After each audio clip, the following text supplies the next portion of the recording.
Welcome to Karpagam creations. இன்றைக்கி நம்ம ஒரு சூப்பரான ஸ்வீட்ஸ் கடையில் விற்கிற மாதிரி பாதுஷா தான் எப்படி பண்ணலான்னு பார்க்க போகிறோம். அதுவும் ஹோம்மேட் தான் எப்படின்னு பார்க்க போகிறோம். வாங்க வீடியோக்குள்ளே போகலாம். அதுக்கு நம்ம இந்த மாதிரி ஒரு பவுல் எடுத்துக்கோங்க. எந்த கப்பில் மைதா எடுக்கிறீங்களோ அதே கப்பில் சுகர் எடுக்கணும். அதுக்கேற்ற மாதிரி எடுத்துக்கோங்க. இப்போ நான் வந்து சால்ட் ஆட் பண்ணிக்கிறேன். கொஞ்சமாக குக்கிங் சோடா ஆட் பண்ணிக்கிறேன். இது வந்து ஆப்ஷனல் தான், உங்களுக்கு வேணும்னா யூஸ் பண்ணலாம், இல்லைன்னா விட்டுறலாம். அப்படியே செஞ்சாலும் நல்லா தான் இருக்கும். அந்த டெக்ஸ்சருக்காக தான் நான் இந்த மாதிரி போடுறேன். இப்போ நல்லா இதை மிக்ஸ் பண்ணிக்கோங்க.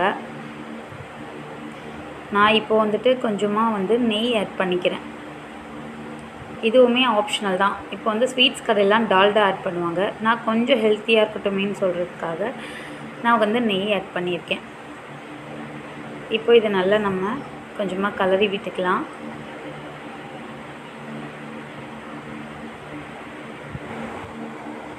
இப்போ நம்ம இந்த மாதிரி கலரி விட்டதும் இல்லை நான் கொஞ்சமாக வந்து தண்ணி ஆட் பண்ணி இந்த பதத்துக்கு நான் வந்து ரெடி பண்ணி வச்சுக்கிட்டேன் மாவை. இப்போ அதே கப்பில் நான் சுகர் ஆட் பண்ணியிருக்கேன்.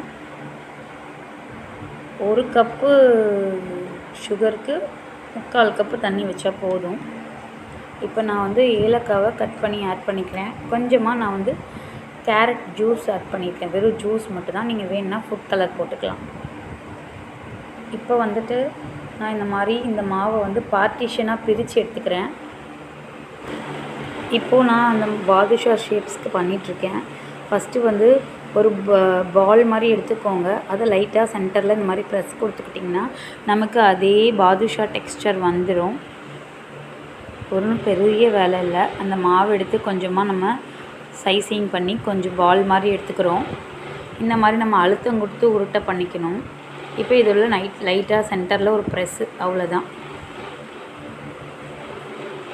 பாதுஷாக்கு இந்த ஷேப்பு, இந்த மாடல் தான். இது கச்செல்லாம் தேவையில்லை, நம்ம கையிலே பண்ணிக்கலாம்.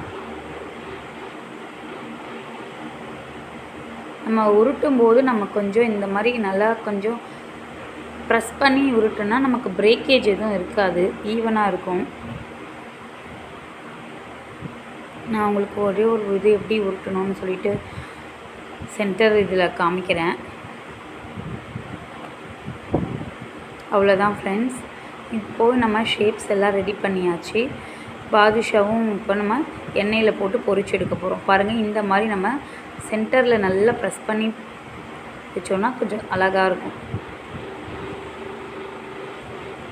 இப்போது நம்ம ஒரு கடாயில் ஆயில் ஆட் பண்ணி மீடியம் ஃப்ளேமில் வச்சுக்கலாம். எப்போவுமே வந்து நல்ல ஹை ஃப்ளேமில் வைக்கக்கூடாது. போட்ட உடனே மேலேயும் கீழேயும் கரிஞ்சிரும், உள்ளார நமக்கு சரியாக வேகாது. அதனால் நம்ம எப்போவுமே எதை பொரித்தாலுமே மீடியம் ஃப்ளேமில் தான் வைக்கணும். இப்போ நான் உங்களுக்கு இந்த எண்ணெயிலே அடுக்கி காட்டுறேன் பாருங்கள். இது மீடியம் ஃப்ளேமில் தான் இருக்குது. பாதுஷாவை இப்படி தான் பொரிக்கணும். அப்போ தான் நமக்கு வந்து பாதுஷா கரிஞ்சிடாமல் கிடைக்கும் நமக்கு. இப்போ நான் இந்த மாதிரி எண்ணெயில் அடுக்கிக்கிறேன்.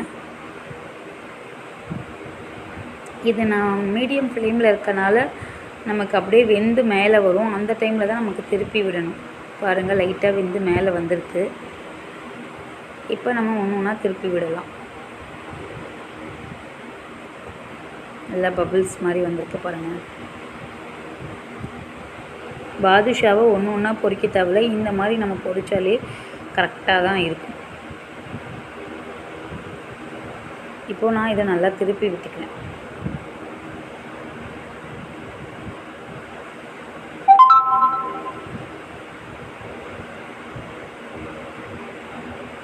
பாருங்கள், நமக்கு இன்னும் வேக நமக்கு பாதுஷா கலர் கிடச்சிரும். அதாவது ஒரு மாதிரி ப்ரௌன், லைட் ப்ரௌன் கலரில் நமக்கு கிடைக்கும்.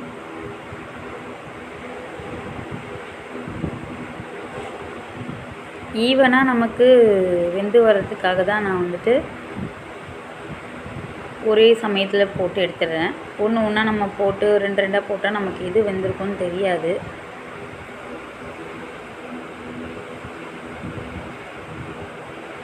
இப்போ இந்த மாதிரி நம்ம திருப்பி விட்டுட்டு எப்போவுமே ஹை ஃப்ளேமில் மாற்றவே கூடாது. மீடியம் ஃப்ளேம்லேயே தான் வச்சு வேக வைக்கணும்.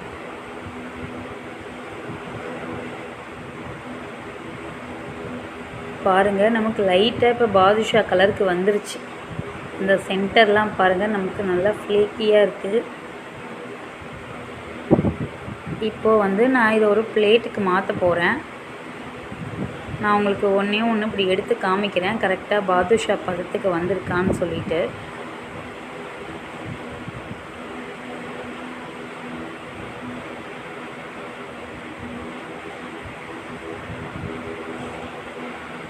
இது ஒன்று போல் வேகணுன்றதுக்காக தான் நான் ஈவனாக திருப்பி விட்டுக்கிட்டே இருக்கேன். பாருங்கள் இதுதான் நான் வெந்துருச்சுன்னு சொன்னது.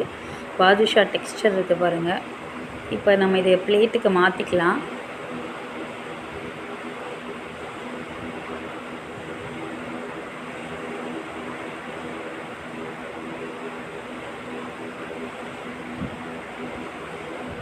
இப்போ நம்ம இதை எடுத்த உடனே நம்ம வந்து ஜீராவில் போட்டுறக்கூடாது.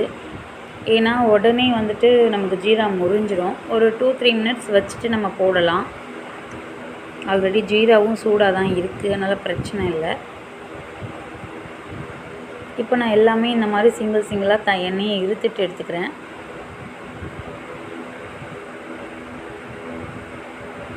பாருங்கள் அந்த டெக்ஸ்சர் நமக்கு நல்லா வந்திருக்கு பாருங்கள். பாதுஷா டெக்ஸ்சர் மாதிரி இருக்குல்ல. நான் சைட் பை சைட் ஜீரா ரெடி பண்ணியிருந்தேன் இல்லைங்களா, அதில் நான் கேரட் ஜூஸ் இந்த தடவை ஆட் பண்ணியிருக்கேன். நீங்கள் பீட்ரூட் ஜூஸ் ஆட் பண்ணிக்கலாம். கலர் பவுட்ரு இல்லாமல் இந்த மாதிரி ஆட் பண்ணிக்கிட்டோன்னா கொஞ்சம் ஹெல்த்தி நமக்கு. இப்போ கடையிலலாம் டால்டா போடுவாங்க, நம்ம வந்து நெய் போடுறோம். அந்த மாதிரி நிறைய வீட்டுக்கும் கடைக்கும் டிஃப்ரெண்ட் இருக்குது. நீங்கள் முடிஞ்ச வரையும் வீட்டிலையே செஞ்சு கொடுத்தீங்கன்னா பசங்களுக்கும் கொஞ்சம் ஒன்று கூட எக்ஸ்ட்ரா கொடுத்து சாப்பிட வைக்கலாம். இப்போ நான் செகண்ட் பேட்ச் வந்து போடுறேன். நான் வந்து ஃபஸ்ட் பேட்ச் பொரிச்சிட்டு அடுப்பை அணைச்சிட்டேன். மறுபடியும் மீடியம் ஃப்ளேம்லேருந்து தான் ஆரம்பிக்கிறேன். ஏன்னா நமக்கு ஆல்ரெடி எண்ணெய் ரொம்ப கெட்டி பதத்தில் நல்லா கொதிச்சிருக்கும். அதனால் வந்து நான் நிறுத்திட்டு இப்போ செகண்ட் பேட்ச் ஆட் பண்ணியிருக்கேன். இப்போ நான் அந்த மாதிரி ஜீராவில் ஒன்று ஒன்றா ஆட் பண்ணிக்கிறேன் பாதுஷாவை.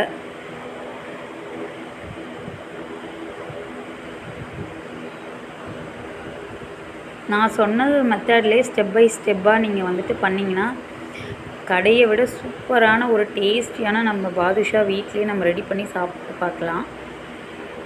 இப்போ நான் இது மேலெலாம் ஸ்ப்ரெட் பண்ணிக்கிறேன் ஜீராவை.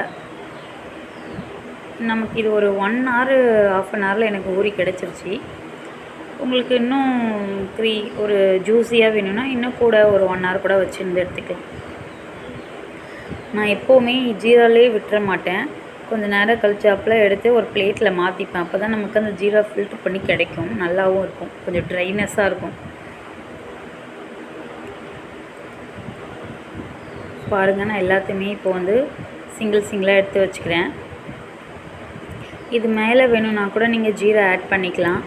நான் இப்போது வந்து கார்னிஷ் பண்ணுறதுக்கு வந்துட்டு பிஸ்தாச்சோ எடுத்திருக்கேன். நீங்கள் வந்துட்டு முந்திரி, வெள்ளரி விதை, pumpkin seeds, any kind of சீட்ஸை வந்து கேஷ்யூஸ் எடுத்துக்கலாம், இல்லைன்னா குங்குமப்பூ எடுத்துக்கலாம்.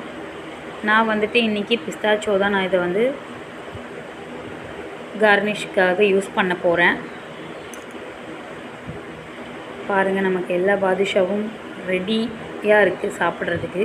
இப்போ இது மேலே டெக்கரேஷனுக்கு மட்டும்தான் நம்ம வந்து பண்ண போகிறோம். எனக்கு வந்துட்டு 1 கப்பு மைதாக்கு 10 பாதுஷா கிடச்சிருக்கு. உங்களுக்கு வீட்டுக்கு தேவையான எவ்வளோ அளவோ அது அளவுக்கு குவான்டிட்டி எடுத்துக்கோங்க. பாருங்கள் பிஸ்தாச்சோ வச்சோடனே நமக்கு லுக்கே சூப்பராக இருக்குது.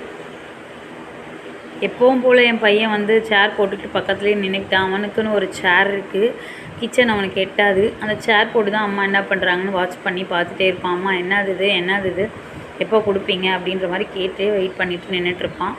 அதே மாதிரி தான் இப்போ இந்த ரெசிபிக்கு நின்றுட்டுருக்கான். நான் வீடியோ எடுத்தோடனே அவனுக்கு ஃபஸ்ட்டு கொடுத்துருவேன். பாருங்கள் நான் வந்து கேரட் ஜூஸ் ஆட் பண்ணனால நமக்கு இந்த கலர் கிடச்சிருக்கு. நீங்கள் பீட்ரூட் ஜூஸ் ஆட் பண்ணி பாருங்கள், இன்னுமே சூப்பராக டேஸ்ட்டாக கிளாஸி லுக்காக இருக்கும். என்னோடய வீடியோ பிடிச்சிருந்தா லைக் பண்ணுங்கள் ஃப்ரெண்ட்ஸ், ஷேர் பண்ணுங்கள். இந்த மாதிரி நீங்களும் வீட்டில் செஞ்சு கொடுத்து வீட்டில் இருக்கவங்கக்கிட்ட நல்ல கமெண்ட்ஸ் வாங்கிக்கோங்க. மறக்காமல் என்னோடய சேனலை சப்ஸ்கிரைப் பண்ணுங்கள்.